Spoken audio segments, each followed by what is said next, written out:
Nah, apa bedanya kira-kira?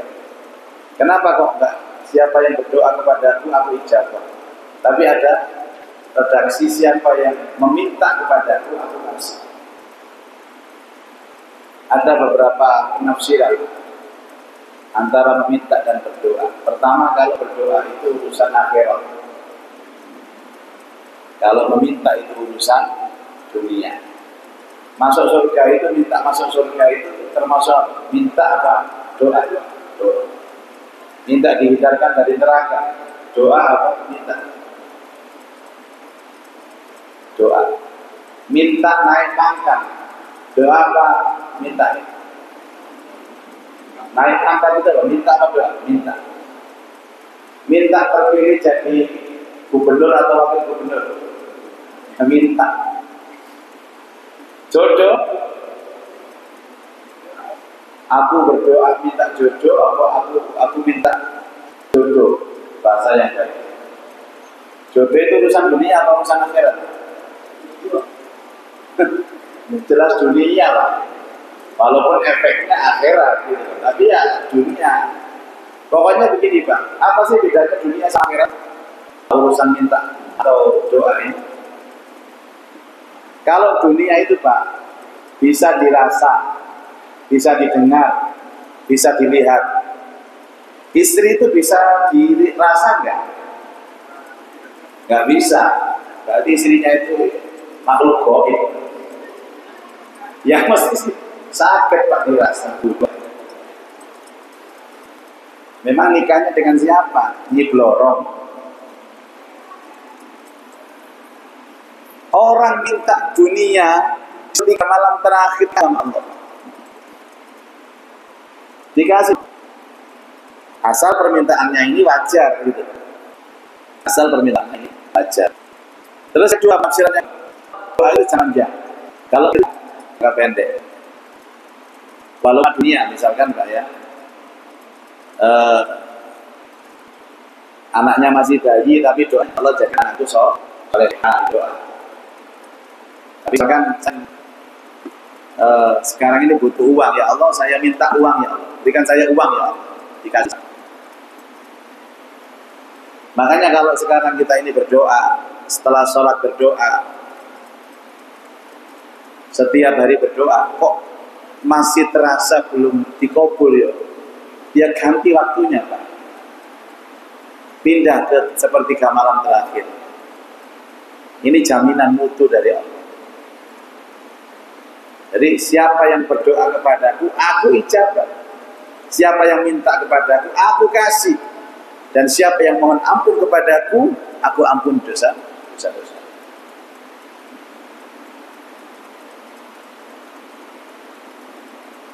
Tapi gitu, mohonnya aja sampai angop.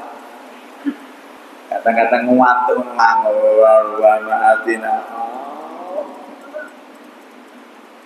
ono malaikat liwat itu. Cangkem sama di tapuk.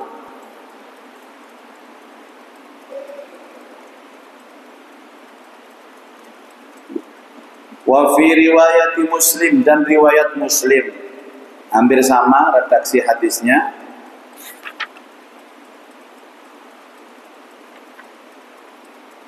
Yanzilullahu subhanahu wa ta'ala, Allah Ta'ala turun ila sama'id dunya, ke langit dunia, kullalailatin, setiap malam.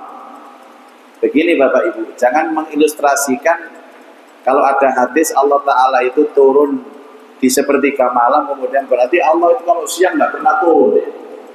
Kalau sore nggak pernah turun. Ini bukan pemahaman seperti itu, ini kan majas Pak. Allah itu dekat dengan kita, kapanpun kita bersama dengan Allah. Banyak ayat yang menjelaskan itu. La tahzan innallaha ma'ana. Jangan takut, jangan khawatir, jangan cemas, sesungguhnya Allah bersama kita. Itu maknanya kan Allah kapan saja bersama kita. Tapi ini menunjukkan bahwa ada waktu-waktu tertentu, urusannya urusan doa, itu jaminannya doanya diterima. Dan itu setiap hari, Pak. Kulla lailatin. Makanya ini menjawab kalau kita bertanya, kapan waktu yang doa kita pasti diterima sama Allah? Jawabannya, sepertiga malam. Dan itu berlaku setiap hari, setiap malam. Kulla lailatin. Setiap malam, hina yamdi thuluthul lail awal. Ini hadis lain. Ketika lewat sepertiga malam yang pertama, fayaqul, maka Allah berfirman, anal malik, anal malik. Aku adalah raja, aku adalah raja, aku adalah sang pemilik. Aku adalah sang pemilik, seolah-olah Allah memperkenalkan kepada kita yang punya segala-galanya itu aku. Man dzalladzi yad'uni, barang siapa yang berdoa kepadaku fa astajib lahu, pasti aku akan ijabah. Wa man dzalladzi yas'aluni fa u'tiyahu, barang siapa yang meminta kepadaku aku akan kasih. Wa man dzalladzi yastaghfiruni fa aghfir lahu, dan barang siapa yang memohon ampun kepada aku akan ampuni dia.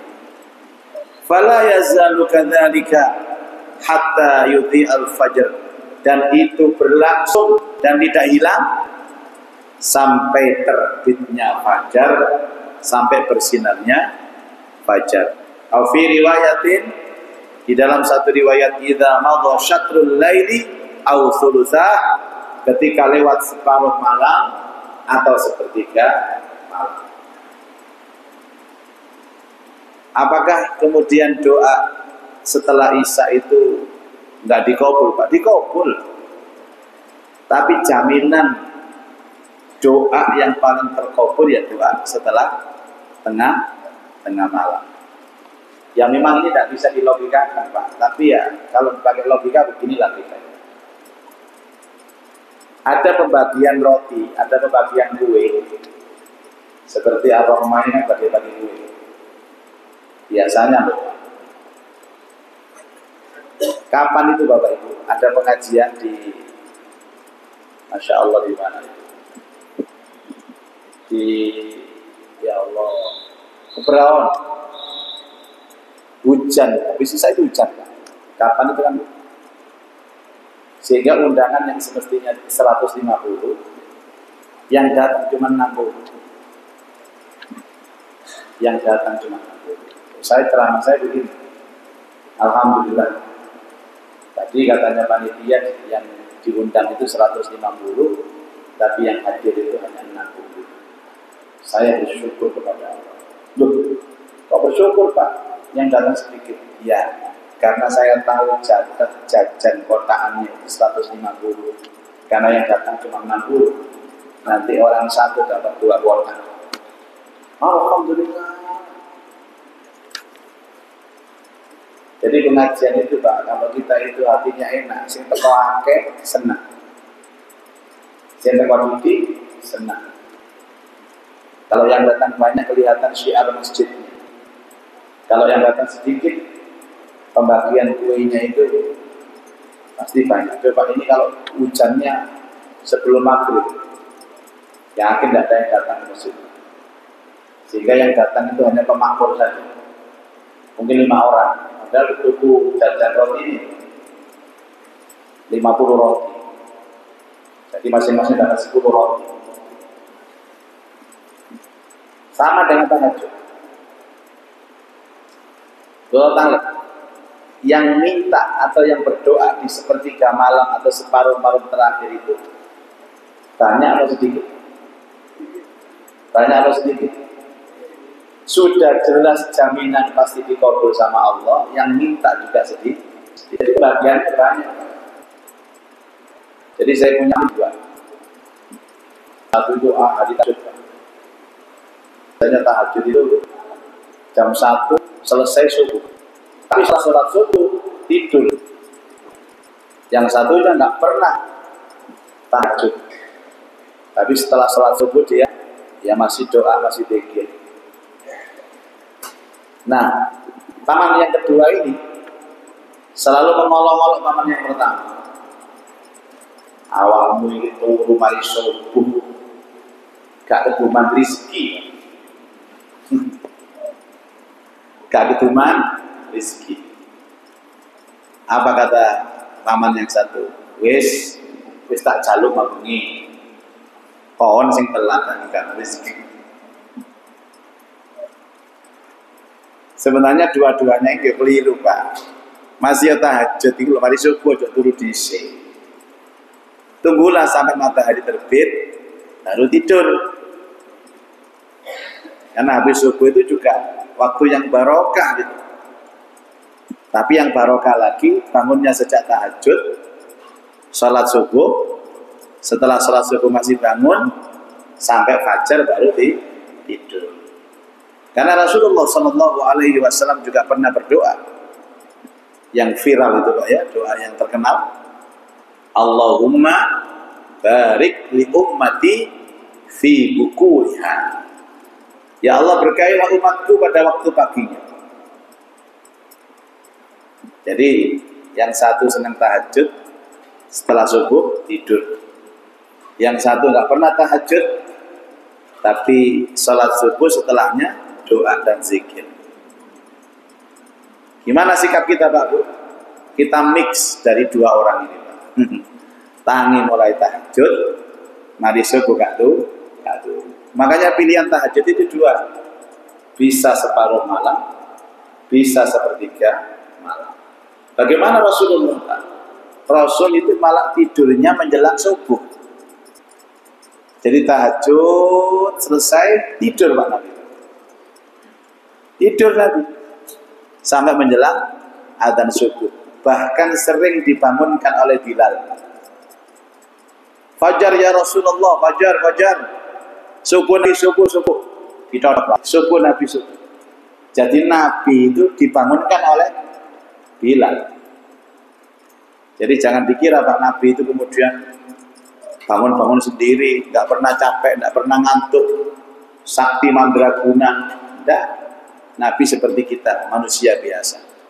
Subuh pun harus dibangunkan oleh Bilal. Tapi dibangunkan karena kenapa? Malamnya sudah bangun. Habis subuh tidak tidur lagi. Duduk di tempat sholatnya sampai fajar. Baca la ilaha illallah dahu la syarikalah. Lahul mulku wa lahul hamdu wa huwa ala kulli syai'in qadir. Berapa kali?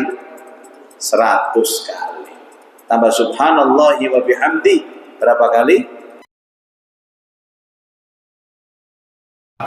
Waktu syuruk. Biasanya ada syuruk. Nah kita bagaimana caranya? Kita melek, tapi gak tahajud. Ya melek tak. Engkau mari subuh turu, wis kali apa-apa. Bengi gak dongo, mari subuh gak dongo. Tahu-tahu sudah tua, dia tidak mendapat apa-apa. Ya, kebiasaan sholat tidak, kaya raya juga tidak. Sampean mboten iri Pak. Ana wong sugih tapi ahli ibadah. Wis sugih ahli tahajud. Sugih ahli duha. Mboten iri sampean. Walane gak kelem nyontoh. Sing diiri iku wong sing melek-melekan gak jelas ini. Nang warkop amen delok handphone gak jelas. Dan mereka buang waktunya sia-sia. Hilang Pak. Padahal umurnya terus bertambah, waktunya terus berjalan. Waktu nggak bisa dirin, umur nggak bisa dirin. Tahu-tahu sudah tua. Waktu tua dia tak tahajud, nggak mampu. Kenapa? Karena otot-ototnya nggak terbiasa tahajud. Makanya orang itu kalau terbiasa tahajud dan memaksa tahajud sejak muda, nanti tuanya enak, tinggal otomatis. Jadi soronya itu ketika muda, waktu tuanya tinggal enak.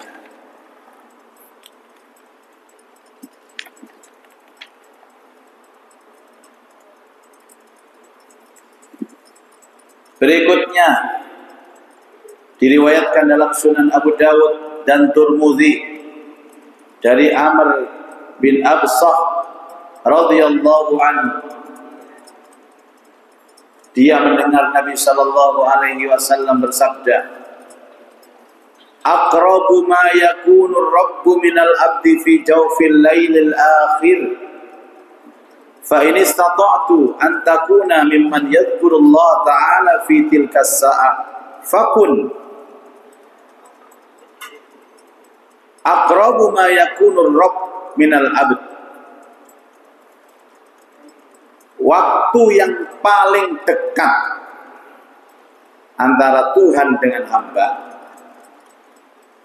fi jawfil lailil akhir adalah di tengah malam yang terakhir. Dekat sekali Pak itu Pak. Fa in istata'tu, atau bisa juga ini fa in istata'ta. Apabila kalian punya kemampuan, kamu punya kemampuan antakuna mimman yadhkurullaha ta'ala, untuk menjadi orang yang zikir kepada Allah Ta'ala fi tilkas sa'ah, di waktu itu, di jam itu, fakun, maka lakukan. Ini maknanya apa Pak? Zikir yang terbaik adalah zikir yang dilakukan di sepertiga malam terakhir. Kalau mampu lakukan, karena itu adalah waktu yang terdekat antara Tuhan dengan hamba. Itu waktu ngantuk-ngantuknya itu. Makanya begini, konsep bangun malam ini kan begini caranya. Jadi tips untuk bangun sepertiga malam ini, pertama, pastikan kita itu maghrib isya-nya jamaah. Karena bapak ini laki-laki, jamaahnya di masjid. Ini karena yang datang agak banyak, maka jatahnya ya satu piring-piring, nggak banyak-banyak jatahnya. Karena yang datang banyak. Iso-iso aku nggak ke rumah nih. Coba kalau yang datang 3 atau 5 orang, kayak bagiannya ada. Satu apa tadi? Upayakan jamaah sholat maghrib isya di masjid. 2, jangan larut tidurnya, jangan larut. Jangan terlalu malam. Rasulullah itu membiasakan tidur kalau tidak ada acara itu ya ba'dal isya, tidur agar nanti bisa bangun lebih awal. Katanya apa? Tidurlah lebih awal agar bisa bangun lebih awal. Lebih baik tidur lebih awal, bangunnya awal, daripada tidurnya akhir, bangunnya juga akhir. Di beberapa riwayat itu begitu. Nah ternyata riwayat-riwayat itu direspon oleh orang-orang kafir. Justru yang membaca riwayat itu orang kafir, Pak, bukan kita orang Islam. Untuk apa? Untuk mengadakan propaganda. Karena mereka telah mendengar hadis Nabi Shallallahu Alaihi Wasallam, tidur lebih awal agar bangun lebih awal. Orang kafir bikin strategi. Orang Islam senangnya dalam TV. Dikasihlah acara-acara televisi. Mulai jam 9 sampai jam 11, jam 12. Itu namanya prime time. Di mana iklan TV paling mahal di jam itu. Di mana orang-orang Islam di jam itu harus melek nonton TV. Sampai nanti jam 12 baru tidur.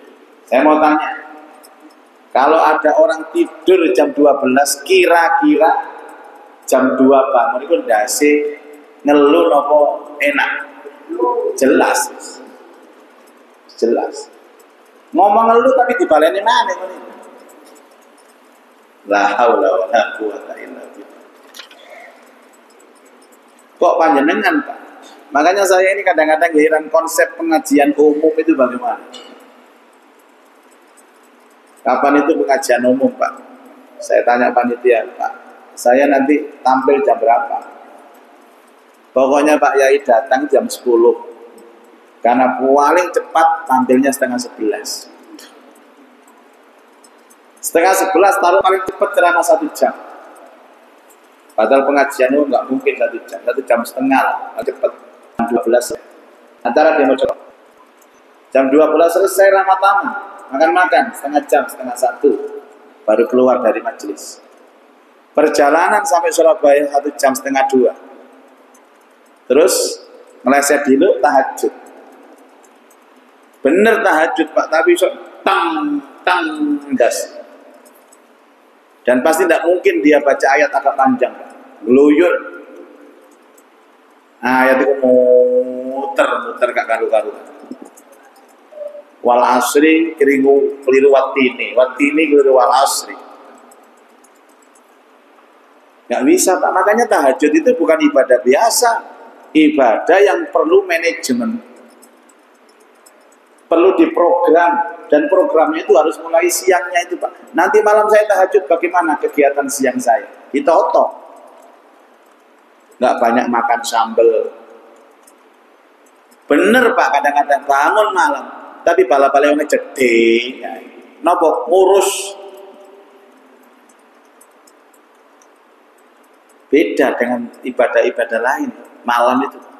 Kalau nggak diprogres, nggak direncanakan matang, susah. Makanya berkali-kali Rasulullah mengatakan waktu yang mustajabah, waktu yang paling dekat antara hamba dan Allah itu sepertiga malam terakhir. Kalau kamu punya kemampuan untuk zikir di malam itu, fakun, maka lakukanlah.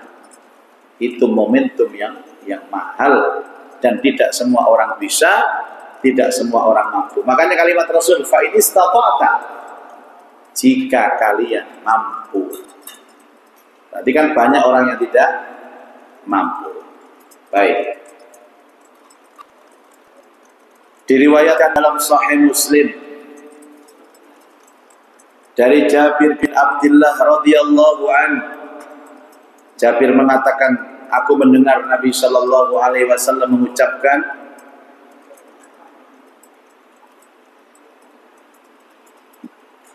Inna fil laili, sesungguhnya di dalam malam, la sa'atan, ada satu waktu, ada satu saat, la yuwafiquha rajulun muslim,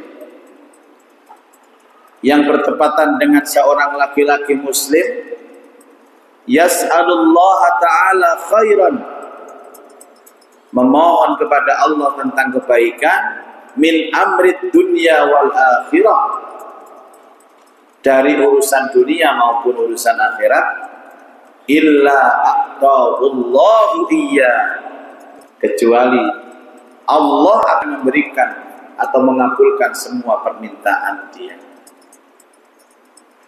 Wa dzalika kulla lailatin, dan yang demikian itu berlaku setiap malam. Lah kok ada Pak? Orang setiap malam itu bangun tahajud dan berdoa kepada Allah. Wong sekali dia bangun saja itu doanya sudah luar biasa. Nah, ini setiap malam bangun doa. Masya Allah.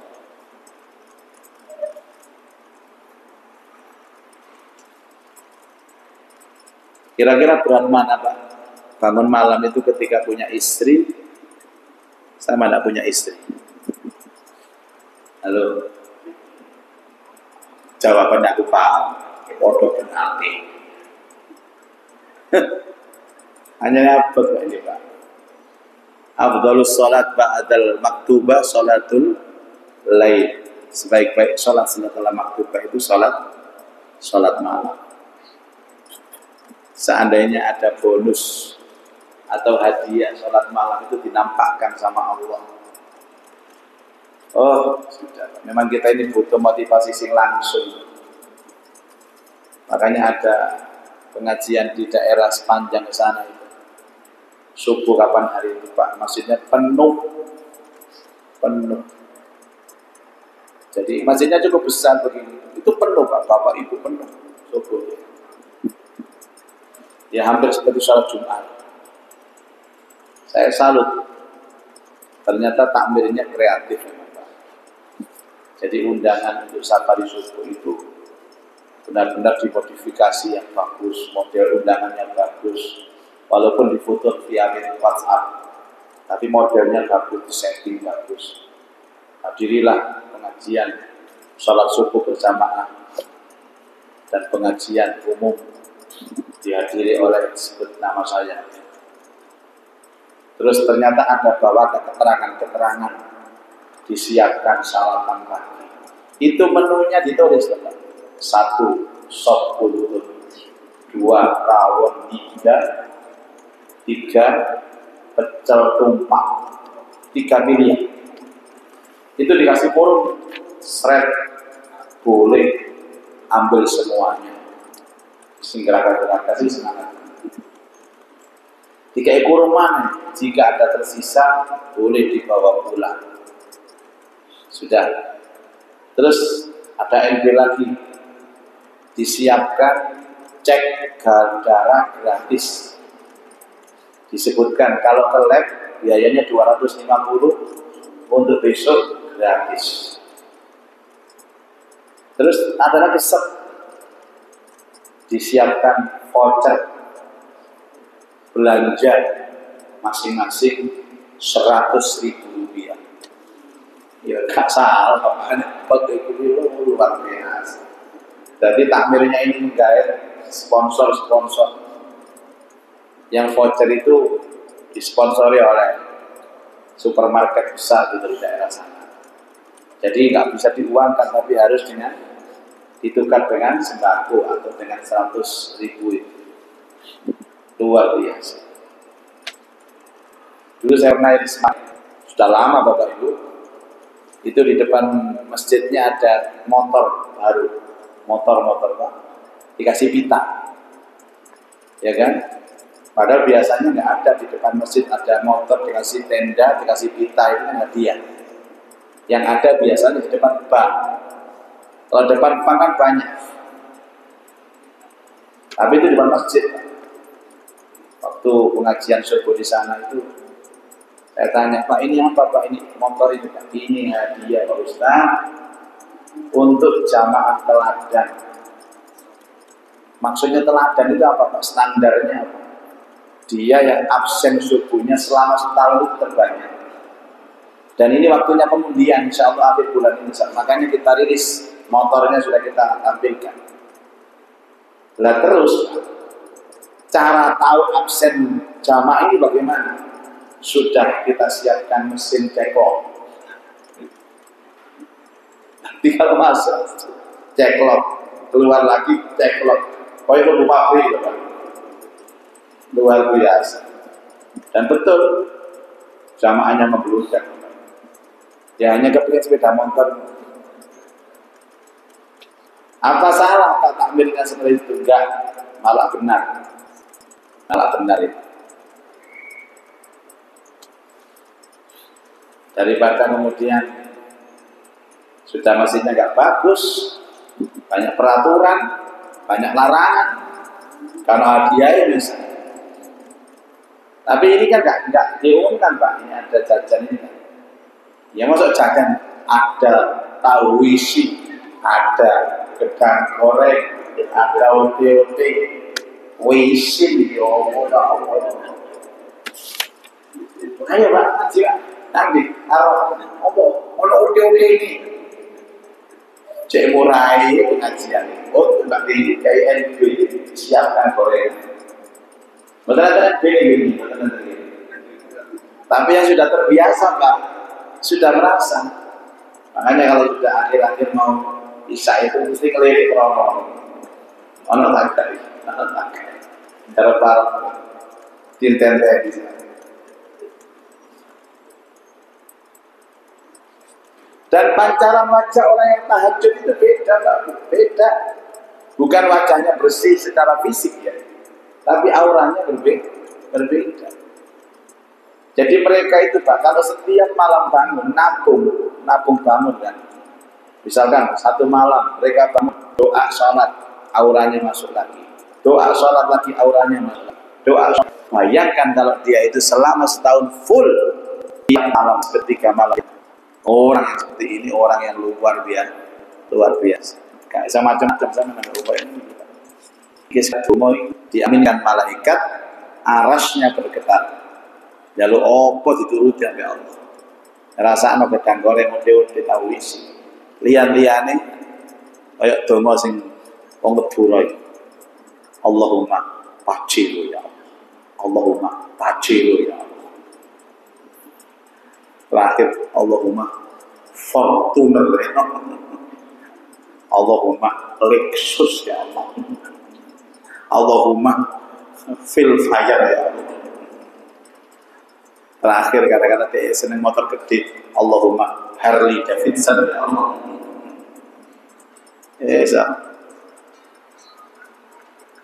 Bojo, masalah bojo enteng Pak. Kalau diminta kepada Allah itu, saya ini berani berkelakar ya. Selama sama mampu saja. Kalau pengen istri 1, 2, 3 aja gampang. Jaluk seperti kamalan terakhir. Tapi ini jaluk bojo itu ya sama cepak nasi ekonomi sampai ya. Ojo gaji pas-pasan, bayaran pas-pasan, dongone jaluk rapi mana. Dikabul temenan sampai Allah, ruwet sampai dikai makan apa? Mosok mata wisi ya. Mending dia sayang bojone ya gak dipangan tahu isi ambek ode-ode. Ngaji ambek nangis saya ya Allah. Mbok nangis iku terharu ambek pengajiane apa ya apa. Nah, akhirnya ditakoni kancane, "Napa kok nangis mengaji apa?" Gak ngono, kula berangkat nang Masjid Ar-Rahman iku dipeseni bojo kula. Nek disukui gorengan, aja dipangan lho ya. Kok mulai mulane kula ngaji, gorengane metu iku eling-eling bojo kula.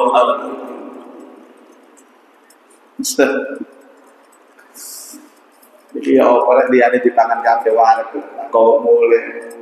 Mbone gak dikok mulai dicelado apa sing lan. Gak tau nukokno, ngaji dikai dipangan dhewe.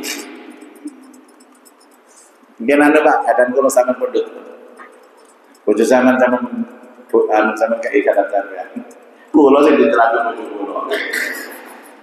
Ini biasa kayak gorengan gak dikai. Dijaluk jamaah. Ruwete beli. Ya. Ini kaitannya dengan Bapak Ibu, dengan bagaimana kita ngilmoni terhadap doa gitu loh.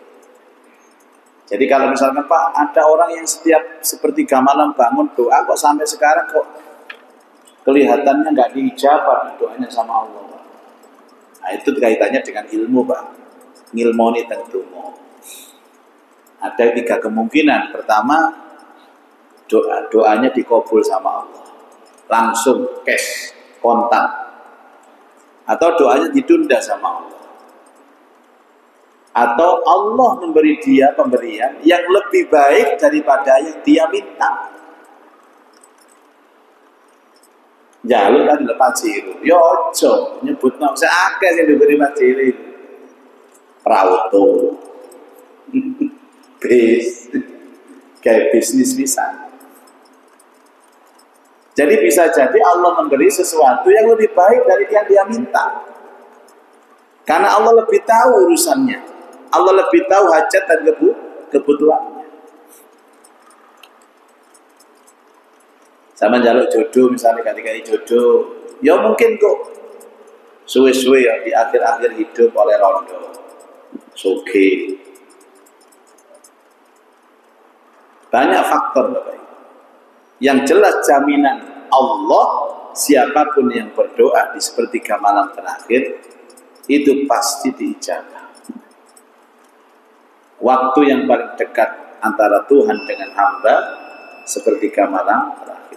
Dan yang diminta ini Bapak Ibu apa? Min amrid dunya wal akhirah. Baik urusan dunia maupun urusan akhirat pun beres ya Pak. Beres. Ini ngapunten Pak. Kalau urusan begini-begini saya sudah hakul yakin. nggak ragu saya dengan hal seperti itu. Sudah, bukan saya ini apa ingin membuktikan, enggak, memang ini benar ini Bapak Ibu. Tinggal kita mau mengamalkan apa tidak. Lakukan, insya Allah semuanya akan beres. Wallahu a'lam bishawab. Semoga kita mendapatkan ilmu yang manfaat. Allah manfa'na bima 'allamtana wa 'allimna ma yanfa'una wa zidna ilman nafi'a. Allah marzuqna fahman nabiyyin wa hifdzal mursalin wa ilhamal malaikatil muqarrabin. Rabbana atina fid dunya hasanah wa fil akhirati hasanah wa qina adzaban nar.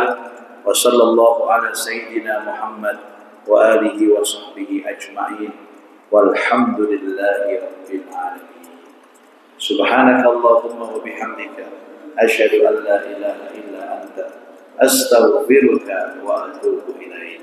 Assalamualaikum warahmatullahi wabarakatuh.